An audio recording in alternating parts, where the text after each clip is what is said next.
Well, good morning. It's minus 31.6 degrees Celsius in our 2x4 R12 insulated cabin.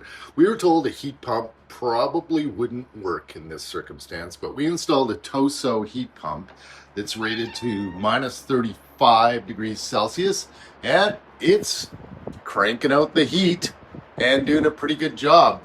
We have a wood fireplace, but we're not using it this morning because I just wanted to see how the heat pump would do, and it seems to be doing just fine.